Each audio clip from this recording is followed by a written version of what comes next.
My dear students, how are you? Dear students, इस समय हम क्लास 12 फिजिक्स का पहला चैप्टर सीख रहे हैं। आज का हमारा टॉपिक है एक समान विद्युत क्षेत्र में विद्युत द्विध्रुव पर बल तथा बल आघूर्ण। वास्तव में ये टॉपिक जो है एग्जाम के पॉइंट ऑफ व्यू से बहुत इंपॉर्टेंट है। आपके एग्जाम में 5 नंबर का क्वेश्चन ये बनता है इस टॉपिक से, तो इसको आप जो है अच्छे से सीखना, आप ध्यान दो और पूरा वीडियो देखो, पूरा आपको समझ में आएगा। ठीक है, तो स्टार्ट करते हैं टॉपिक को। तो सबसे पहले हम इसको देखते हैं। ये टॉपिक वास्तव में कई क्या रहा है, एक समान विद्युत क्षेत्र। इसका क्या मतलब है कि हमारा जो विद्युत क्षेत्र होगा वो एक समान होगा। अब विद्युत क्षेत्र कैसे बनता है? जब कहीं पर कोई आवेश उपस्थित होता है तो आवेश के कारण उसके चारों तरफ विद्युत क्षेत्र उत्पन्न होता है। क्यों विद्युत क्षेत्र उत्पन्न होता है? क्योंकि आवेश से विद्युत क्षेत्र रेखाएं निकलती हैं। विद्युत क्षेत्र रेखाएं धन आवेश से बाहर की तरफ निकलती हैं और ऋण आवेश में अंदर की तरफ प्रवेश करती हैं। तो मान लेते हैं अगर यहाँ पर कोई धन आवेश हो, इसे यहाँ पर मान लेते हैं कोई धन आवेश है, एक धन आवेश, अब और यहाँ पर कोई एक ऋण आवेश है। तो धन आवेश से विद्युत क्षेत्र रेखाएं निकलेंगी, धन आवेश से बाहर की तरफ विद्युत क्षेत्र रेखाएं निकलेंगी कुछ इस प्रकार जो है विद्युत क्षेत्र रेखाएं निकलेंगी। और इनसे चूंकि ये जो धन एक ये है धन आवेश और ये है ऋण आवेश, चूंकि एक ही आवेश से जो है विद्युत क्षेत्र रेखाएं निकल रही हैं, तो यहाँ का जो विद्युत क्षेत्र बनेगा इन विद्युत क्षेत्र रेखाओं के कारण वो एक समान विद्युत क्षेत्र होगा। अब मान लेते हैं जो एक समान विद्युत क्षेत्र है, इस विद्युत क्षेत्र की तीव्रता जो है उस तीव्रता को मान लेते हैं कि विद्युत क्षेत्र की तीव्रता E है। विद्युत क्षेत्र जो धन आवेश से विद्युत क्षेत्र रेखाएं निकली है तो उनके कारण जो विद्युत क्षेत्र बना है उसकी तीव्रता या कह सकते हैं जो विद्युत क्षेत्र है वो E है। अब चूंकि विद्युत क्षेत्र सदिश राशि है तो इसको हम एरो भी लगा देते हैं। अब समझो बात को, हमने एक समान विद्युत क्षेत्र तो बना लिया, धन आवेश से जो है रेखाएं निकली हैं विद्युत क्षेत्र रेखाएं, ये क्या है, इनको हम लिख देते हैं यहाँ पर विद्युत क्षेत्र रेखाएं। अब समझो बात को, विद्युत क्षेत्र तो हमारा बन गया। अब इसमें कह रहा है विद्युत द्विध्रुव पर हमें बल निकालना है, साथ में बल आघूर्ण निकालना है। तो इसका मतलब ये है कि ये जो एक समान विद्युत क्षेत्र है इसमें कोई विद्युत द्विध्रुव रखा होगा जिस पर जो है बल और बल आघूर्ण की हमें गणना करनी है। तो मान लेते हैं इस विद्युत क्षेत्र में कोई विद्युत द्विध्रुव रखा हुआ है, मान लेते हैं इसमें कोई एक विद्युत द्विध्रुव है। तो विद्युत द्विध्रुव कैसे बनता है, यहाँ पर मान लेते हैं कोई माइनस Q आवेश होगा। अगर यहाँ पर कोई माइनस Q आवेश है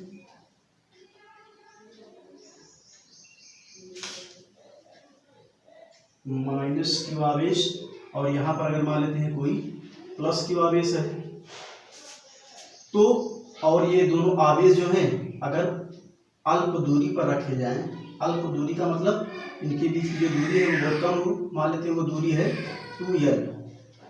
तो अगर ये अल्प दूरी के बीच है और ये आवेश रखे हुए हैं, तो हमने आपको बताया था कि जब दो समान परिमाण के विपरीत आवेश एक दूसरे से अल्प दूरी पर रखे जाते हैं तो इस व्यवस्था को ही विद्युत द्विध्रुव कहते हैं। तो ये हमारा बन गया विद्युत द्विध्रुव। अब समझो बात को, अब ये जो विद्युत द्विध्रुव है इस पर जो माइनस Q आवेश है इस पर प्लस Q आवेश क्या करेगा, इधर प्लस Q आवेश रखा है, इधर माइनस Q आवेश, तो प्लस वाला माइनस को अपनी तरफ खींचेगा क्योंकि प्लस और माइनस यानी कि विपरीत आवेश है। तो विपरीत आवेश में आकर्षण बल आता है, तो इस पर जो बल लगेगा उस बल की दिशा हो जाएगी इधर। तो मान लेते हैं इस माइनस Q आवेश पर जो बल लग रहा है वो बल है F1, उसको हम नाम दे देते हैं F1। अब माइनस Q आवेश पर ये माइनस वाला तो समान आवेश है तो प्रतिकर्षण बल लगेगा, तो माइनस वाले को क्या करेगा, प्रतिकर्षण करेगा, और ये प्लस वाला उसको आकर्षित करेगा। तो इस माइनस Q आवेश पर जो बल लगेगा बल की दिशा होगी इधर। अब यहाँ पर जो प्लस Q आवेश है, ये जो प्लस Q आवेश रखा हुआ है, अब मान लेते हैं ये माइनस Q आवेश जो ये बिंदु ए पर रखा हुआ है और साथ में प्लस क्यू आवेश बिंदु बी पर रखा हुआ है। तो प्लस क्यू आवेश पर भी इस विद्युत क्षेत्र के कारण बल आएगा। जो विद्युत क्षेत्र है, तो यहाँ पर समझो ये जो धन आवेश है ये प्लस है, ये भी प्लस, तो प्लस प्लस के बीच प्रतिकर्षण बल आएगा, यानी कि ये प्लस आवेश इस प्लस के ऊपर प्रतिकर्षण बल लगाएगा और ये माइनस आवेश इस प्लस के ऊपर आकर्षण बल लगाएगा, क्योंकि माइनस प्लस को अपनी तरफ खींचेगा। विपरीत आवेशों में आकर्षण बल लगता है, तो इस पर जो बल की दिशा होगी वो इधर आ जाएगी। अब मान लेते हैं इस आवेश पर लगने वाला बल जो है वो F2 है।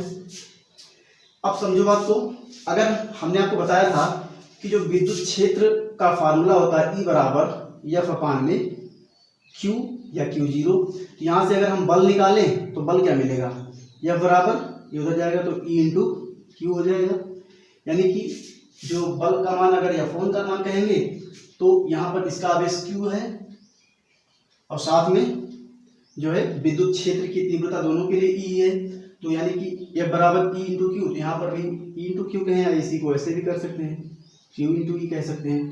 तो F1 का मान होगा Q इंटू E होगा, माइनस नहीं ले रहे क्योंकि माइनस जो है केवल ये बता रहा है कि ये चार्ज जो है विपरीत है, बस परिमाण तो दोनों का सेम है।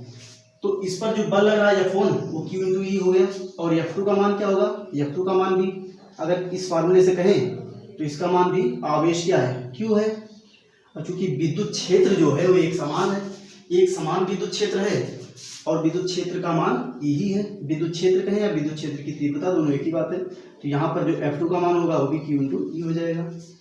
इसकी बात हम लोगों ने सीखा। अब समझो बात को, हमें क्या करना है, हमें इस विद्युत द्विध्रुव पर कार्य करने वाले परिणामी बल तथा बल आघूर्ण की गणना करनी है।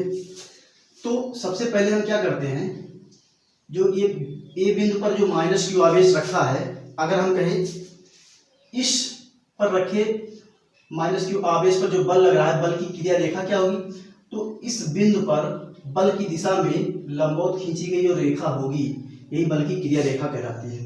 ऐसे बी बिंदु पर जो प्लस क्यू आवेश रखा है, इस पर F2 बल लग रहा है, तो इस बल की क्रिया रेखा क्या होगी, तो बल की दिशा में ये अगर लंबवत रेखा ऐसे परपेंडिकुलर खींचे जिस बिंदु पर बल लग रहा है तो ये इसकी क्रिया रेखा हो जाएगी। अगर हम कहें दोनों आवेशों के बीच की लंबवत दूरी क्या होगी, तो लंबवत दूरी निकालने के लिए हम एक परपेंडिकुलर ड्रा कर देते हैं। तो यहाँ पर जो है मान लेते हैं ये बिंदु O है, यहाँ पर 90 का कोण बनेगा, तो ये जो OB ये दोनों आवेशों के बीच की लंबवत दूरी हो जाएगी। अब हम अपना डेरिवेशन स्टार्ट करते हैं। तो सबसे पहले हम क्या करते हैं, इस समझना ध्यान से इस बात को, एक समान विद्युत क्षेत्र पहले हमने बनाया, एक तरफ धनावेश है दूसरी तरफ ऋणावेश। धनावेश से विद्युत क्षेत्र रेखाएं बाहर की तरफ निकल रही है और ऋणावेश में अंदर की तरफ प्रवेश कर रही है, तो इनके कारण एक समान विद्युत क्षेत्र बना। चूंकि एक ही आवेश से विद्युत क्षेत्र रेखाएं निकल रही हैं तो ये एक समान विद्युत क्षेत्र बन गया। अब उस एक समान विद्युत क्षेत्र की तीव्रता को हमने मान लिया कि E है। ये क्या है, E क्या है, ये है विद्युत क्षेत्र या विद्युत क्षेत्र की तीव्रता, जो भी कह लें, दोनों की बात है। अब समझो बात को, उसके बाद हमने इस एक समान विद्युत क्षेत्र में विद्युत द्विध्रुव को बना दिया। विद्युत द्विध्रुव कैसे बनता है, दो समान परिमाण के विपरीत आवेश एक दूसरे से अल्प दूरी जैसे 2L हमने जो माना है पर रखे जाते हैं, तो जो व्यवस्था बनी है वो विद्युत द्विध्रुव बन जाती है। तो इस प्रकार हमने विद्युत द्विध्रुव बनाया। अब यहाँ पर जो प्लस आवेश था ये माइनस को अपनी तरफ खींचा, तो इस पर बल F1 इस दिशा में आया, और माइनस आवेश इस प्लस क्यू को अपनी तरफ खींचा तो इस पर बल इधर आ गया। तो हमने F1 F2 यानी दोनों आवेशों पर लगने वाले बल को हमने लिख लिया। अब हमें परिणामी बल निकालना है। तो परिणामी बल जो होगा, अगर हम कहें कि विद्युत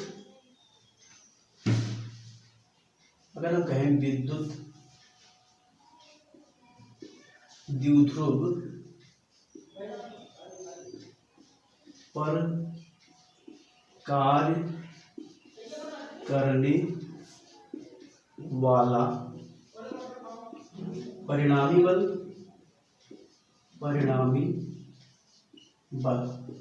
तो उस परिणामी बल को हमने मान लिया F है, तो F बराबर क्या होगा, आप समझो बात को।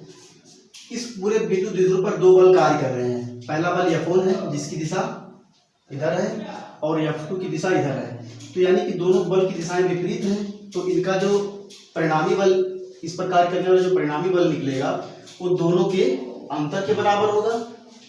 तो यानी कि यह बराबर क्या हो जाएगा, यह बराबर हो जाएगा F1 माइनस F2 कर सकते हैं।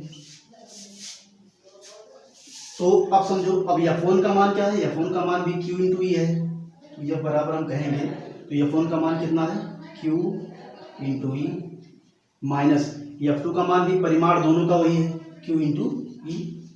क्यों परिमाण दोनों का सेम है, क्योंकि यहाँ पर जो दोनों आवेश हैं उनका भी परिमाण सेम है, साथ में विद्युत क्षेत्र की तीव्रता जो है एक समान है। तो ये बराबर, यानी कि F का मान जो निकल के आ गया वो कितना आया, F बराबर आ गया, ये इससे कैंसिल आउट हो जाएगा, तो हमें मिल जाएगा 0।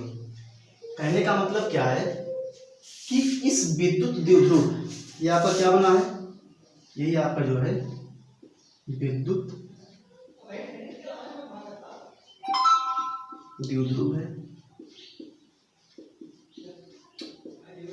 तो इस विद्युत द्विध्रुव AB जो विद्युत द्विध्रुव है, इस पर कार्य करने वाला जो परिणामी बल है उसका मान आ गया 0।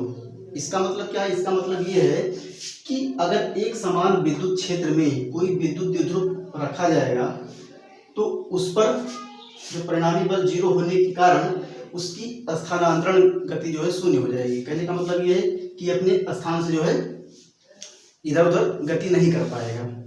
तो हमने परिणामी बल निकाल लिया कि एक समान विद्युत क्षेत्र में अगर कोई विद्युत द्विध्रुव रखा हुआ है तो उस पर लगने वाला परिणामी बल कितना होता है, 0। अब हम क्या निकालेंगे, बल आघूर्ण निकालेंगे। तो हम निकालने जा रहे हैं बल आघूर्ण। तो देखो बल आघूर्ण क्या होता है, बल आघूर्ण आपने क्लास 11 में भी सीखा होगा। तो बल आघूर्ण जो होता है, जब कोई बल किसी वस्तु को एक बिंदु के या घूर्णन अक्ष के परितः घुमाने का प्रयास करता है, तब उस पर कार्य करने वाले बल तथा घूर्णन अक्ष और बल की क्रिया रेखा के बीच की लंबवत दूरी को बल आघूर्ण कहते हैं। इसका एग्जाम्पल आप लोग जो है दूर से भी समझ सकते हो। जो दरवाजा होता है आपका, वो क्या होता है, जो कब्जा लगा होता है, कब्जा के परितः जो घूमने का प्रयास करता है, जब उस पर बल लगाया जाता है। तो जब बल हम लगा रहे हैं, जब दरवाजा खोलते हैं तो बल लगाते हैं, तो जो बल लगाते हैं उस जिस बिंदु पर बल लगाएंगे उस बिंदु पर अगर एक लाइन खींचे, लंबवत रेखा खींचे, तो ही बल की क्रिया रेखा हो जाएगी। तो उस जिस बिंदु पर हम बल लगा रहे हैं वहां से दरवाजा जहां से घूमता है, कब्जा जो लगा है, वहां के बीच की लंबवत दूरी और बल का जो गुणनफल होगा वही बल आघूर्ण होता है। ठीक है, तो यहाँ पर आप समझो, अगर हम कहें तो यहाँ पर अगर बिंदु ए पर -q आवेश रखा हुआ है, तो इस आवेश पर जो F1 बल लगेगा वो क्या करेगा, इसको ऐसे घुमाने का प्रयास करेगा, किसके परितः, बिंदु B के परितः, ऐसे कह सकते हैं। और बिंदु B पर जो +q आवेश रखा हुआ है उस पर जो F2 बल लग रहा है वो A के परितः इसको ऐसे घुमाने का प्रयास करेगा। यानी इस पर जो बल आघूर्ण अगर हम कहें तो यहाँ पर बल आघूर्ण क्या बनेगा, बल आघूर्ण को जो है टाउ से प्रदर्शित करते हैं, बल आघूर्ण को टाउ से प्रदर्शित करते हैं। और बल आघूर्ण का जनरल फार्मूला हम कह सकते हैं कि अगर दो आवेश हैं, इन पर जो बल लग रहा है उसको इसको जो इस बिंदु के परितः घुमाने का प्रयास कर रहा है, यहाँ पर बल आघूर्ण बराबर हो जाएगा बल गुणे, कह सकते हैं, दोनों बलों के बीच की लंबवत दूरी, ऐसे कह सकते हैं।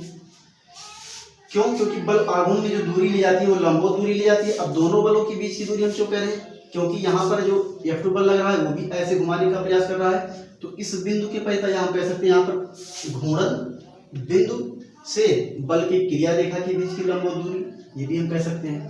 तो यहाँ पर तो चूंकि ये बल ऐसे घुमाने का प्रयास कर रहा है, इधर से घुमाने का प्रयास करेगा और ये बल ऐसे घुमाने का प्रयास करेगा, तो बल गुणे दोनों बलों के बीच की लंबवत दूरी, ये बल आघूर्ण बनेगा। तो अगर हम कहेंगे टाउ और बल आघूर्ण में दोनों में से कोई एक ही बल लेते हैं, क्योंकि दोनों बलों का जो है परिमाण सेम होता है यहाँ पर, तो टाउ बराबर क्या हो जाएगा, कोई एक बल ले लेंगे F1 या F2, तो F1 ही ले लेते हैं गुणे दोनों बलों के बीच की दूरी जो दी जाएगी वो लंबवत दूरी, तो लंबवत दूरी कितनी है, OB है, तो हो जाएगा OB।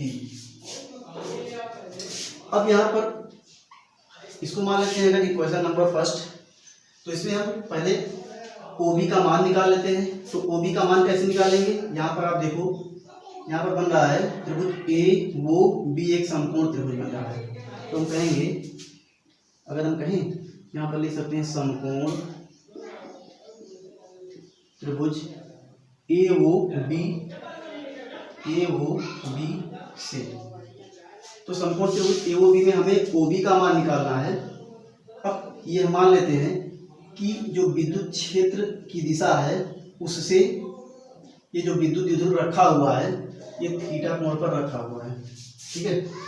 तो अगर हम कहें, अगर हम यहाँ पर साइन थीटा लगाएं तो साइन बराबर हो जाएगा लंब बटे कर्ण, क्योंकि ये कर्ण हो गया, ये लंब, ये आधार हो गया। अब हमें निकालना है OB, और 2l हमें पता है, यानी कर्ण हमें पता है, OB हमें निकालना है, तो हम यहाँ पर लगाएंगे साइन थीटा, तो हो जाएगा साइन थीटा बराबर होता है लंब बटे कर्ण, ये तो आधार हो गया, तो लंब क्या है आपका OB है, तो हो जाएगा OB अपान में कर्ण क्या है AB का मान कितना है 2l, तो 2l लिख लेते हैं। अब यहाँ से OB का मान कितना हो जाएगा, OB बराबर हो जाएगा 2l साइन थीटा।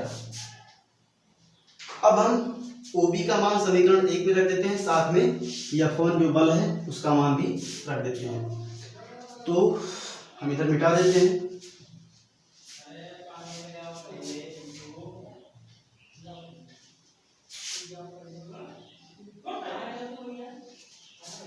अब हम कहें, अगर यहाँ पर लिख लेते हैं OB तथा F1 का मान समीकरण 1 में रखने पर, तो OB और F1 का मान हम अगर समीकरण 1 में रख दें तो हमें मिल जाएगा टाउ बराबर F1 का मान कितना है, F1 जो बल है Q इंटू E है, हो जाएगा Q into E into OB का मान कितना है, OB का मान जो है, OB का मान हमने निकाला है 2l साइन थीटा है, हो जाएगा 2l साइन थीटा। अब इसको आगे और कैलकुलेट करेंगे तो टाउ बराबर हो जाएगा, इसको एक साथ कर लेते हैं 2ql into E sine theta. अब 2ql क्या होता है, हमने आपको विद्युत द्विध्रुव आघूर्ण पढ़ाया था, चूंकि P बराबर होता है 2ql, ठीक है, विद्युत द्विध्रुव आघूर्ण होता है P बराबर 2ql, तो 2ql की जगह पर हम P लिख सकते हैं, ठीक है। तो इसको आगे करते हैं कंटिन्यू।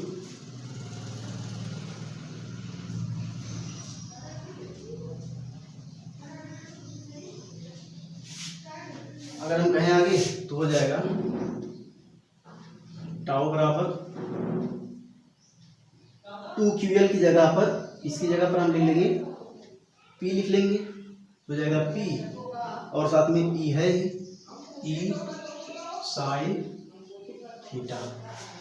ये हमारा बन गया बल आघूर्ण का फार्मूला। मतलब एक समान विद्युत क्षेत्र में अगर कोई विद्युत द्विध्रुव रखा हुआ है तो उस पर जो बल आघूर्ण का मान आएगा वो होगा टाउ बराबर P साइन थीटा। यहाँ पर अगर हम कहें तो टाउ क्या है, टाउ है बल आघूर्ण, साथ में P क्या है, P आपका है विद्युत द्विध्रुव आघूर्ण,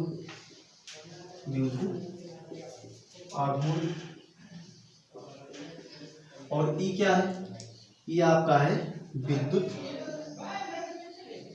क्षेत्र या विद्युत क्षेत्र की तीव्रता भी कह सकते हैं इसी को, ठीक है। तो ये फार्मूला हमारा जो है निकल के आया। अब इसमें जो है आपका और भी थोड़ा सा एक स्टेप और आगे इसमें समझते हैं, क्योंकि आपके एग्जाम के पॉइंट ऑफ व्यू से वो भी इम्पोर्टेंट है, तो उसको समझते हैं। जैसे हमने आपको बताया था कि दो सदिशों का जो सदिश गुणन होता है, जैसे होता है vector A cross vector B, तो इसका मान होता है A B sine theta. Vector A cross vector B का क्या मतलब है, मतलब सदिश जो आपका ये वेक्टर ए का मतलब ये हुआ कि इसमें परिमाण और दिशा दोनों को लिया गया है, और इसको बोलते हैं सदिश ए क्रॉस सदिश बी, ऐसे बोल सकते हैं। यानी कि इन दोनों का जो सदिश गुणन होता है उसका मान होता है ए बी साइन थीटा के बराबर। तो अगर यहाँ से हम कहें तो अगर ऐसे लिख सकते हैं ए बी साइन थीटा, तो बराबर क्या हो जाएगा ए क्रॉस बी। हमने क्या किया, जो दाएं पक्ष को इधर लिख दिया, बाएं पक्ष को इधर लिख दिया, इससे कोई दिक्कत नहीं। अब इसको अगर मान लेते हैं इक्वेशन नंबर 2, तो अगर हम कहें समीकरण 2 के दाएं पक्ष से, अगर आप ध्यान दें दाएं पक्ष से, तो दाएं पक्ष आपका क्या लिखा हुआ है, आपका दाएं पक्ष लिखा हुआ पी ई साइन थीटा। अब दोनों की तुलना करें, यहाँ पर लिखा हुआ ए बी साइन थीटा, लिखा हुआ पी साइन थीटा। तो अगर ए बी साइन थीटा को ए क्रॉस बी लिख सकते हैं, तो क्या पी साइन थीटा को पी क्रॉस पी नहीं लिख सकते हैं, और साथ में एरो भी लगा देंगे। क्यों? क्योंकि आपका विद्युत द्विध्रुव आघूर्ण जो होता है ये भी सदिश राशि है, विद्युत क्षेत्र भी सदिश राशि है। तो जो एरो लगा हुआ है ये दिशा को बताता है, परिमाण और दिशा दोनों इसमें इंक्लूड हो गया। तो इसको ऐसे भी ले सकते हैं। अब अगर हम कहें कि पी साइन थीटा का मान हम समीकरण 2 में रख दें, तो हमें क्या मिल जाएगा। अगर हम कहें पी साइन थीटा का मान समीकरण 2 में रखने पर, तो पी साइन थीटा का मान अगर समीकरण 2 में रखेंगे तो आगे स्टेप यहाँ पर कर दे रहे हैं।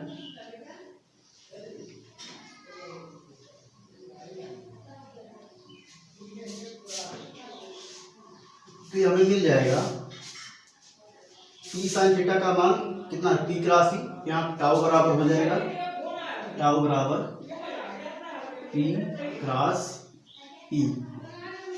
तो ये एबी जो है बल आघूर्ण का फार्मूला मिलता है, और साथ में बल आघूर्ण भी आप ध्यान रखना सदिश राशि है, तो इस पर भी हम एरो लगा सकते हैं। ठीक है, तो बल आघूर्ण का हमें एक और फार्मूला यहाँ से प्राप्त हो जाता है।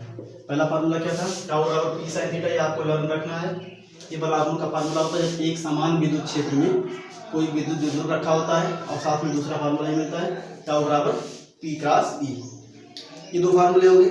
साथ में आपके बोर्ड एग्जाम में कभी कभी 1 नंबर का इसमें क्वेश्चन बन जाता है कि जो एक समान विद्युत क्षेत्र में अगर कोई विद्युत द्विध्रुव रखा है तो उस पर कार्य करने वाला अधिकतम बल आघूर्ण कितना होता है। तो बल आघूर्ण का अधिकतम मान कितना होगा उसको भी हम जान लेते हैं, जो क्वेश्चन बनते हैं उनको भी हम समझ देते हैं। तो इधर वाला मिटा देते हैं।